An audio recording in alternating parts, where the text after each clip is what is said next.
Hello there, Star Wars The Clone Wars action figure fans and collectors. Um, this is another Clone Wars review, and it's going to be a little bit different than I normally do. I got a new webcam, and so I wanted to test it out, so I'm going to be using that for this review. I haven't done any reviews in a while, but planning on getting back to doing reviews on a more regular basis. So today I'm going to start with Embo. Alright, and Embo is from the season 2 episode entitled Bounty Hunters, which was dedicated to Akira Kurosawa, the director, and I believe that it's based on one of his movies called Seven Samurai. And what I find interesting is that Embo's design is very sort of Japanese-esque here. This is a great figure, and I'm going to talk about some of the things that make it such a great figure. First of all, it's a great figure because Embo is such a cool character. He was one of the characters that I know pretty much everybody that likes Clone Wars really wanted them to make a figure of, and they of course did.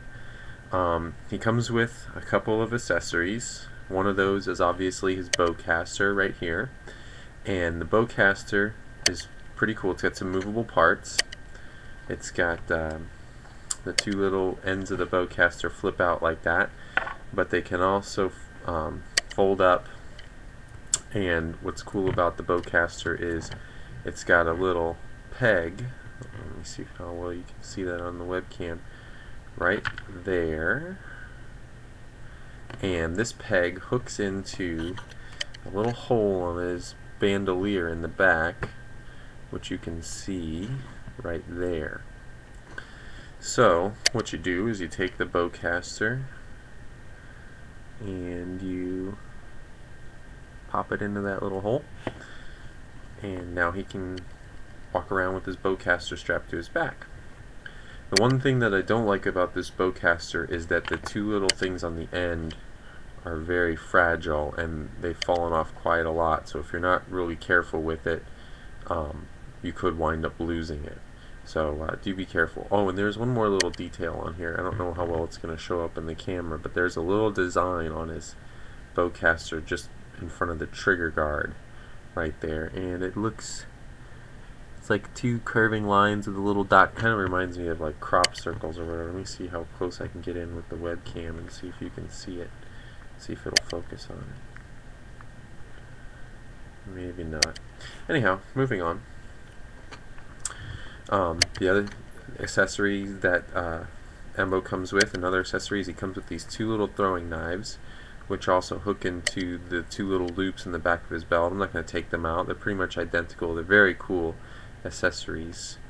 Something that a samurai or a ninja would also carry. And another accessory that he comes with is his hat, which he also uses as a weapon. He throws it and it cuts his opponents down. The only drawback to this helmet or hat being removable is that there is a pretty unsightly hole in the top of Embo's head. But if you're anything like me, you're probably going to keep his hat on most of the time, and maybe just do a few photos with him posed holding it. I'm going to leave the hat off. I'm going to go over his articulation. He's got a ball jointed head, which isn't really that badly limited by his collar. It's a little bit. I mean, he can't go too crazy with his head articulation because of that collar. He's got ball hinged shoulders. He's got ball hinged elbows and a swivel wrist. He's got a swivel waist.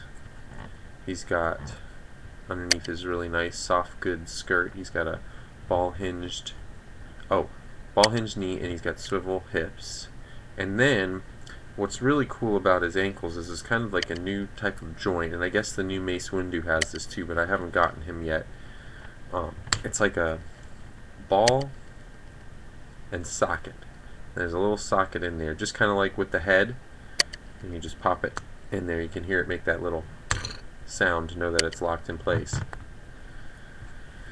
So his foot, it's not a ball hinge, it's actually a full-on ball joint, but its mobility is limited by the cuff of his pants there, so he can only really can't get too much mobility out of him. The overall design on this figure is great, pretty much exactly how he is in the cartoons. As far as I remember, it's been a while since I watched the cartoon. And I've been meaning to rewatch it. I do have the Season 2 DVD. I just haven't gotten around to it. I love his shoulder pads, collar thing that he's got. It was really awesome. It's got some nice detailed symbols there that kind of matches what's on his bowcaster. Overall, just an excellently detailed, awesome figure, and if you see him, which I've been seeing him more and more often on the pegs now, especially after Christmas, definitely pick him up. He will not stay there for forever. Alright, that's going to do it for this review, so until next time, may the Force be with you. Bye-bye.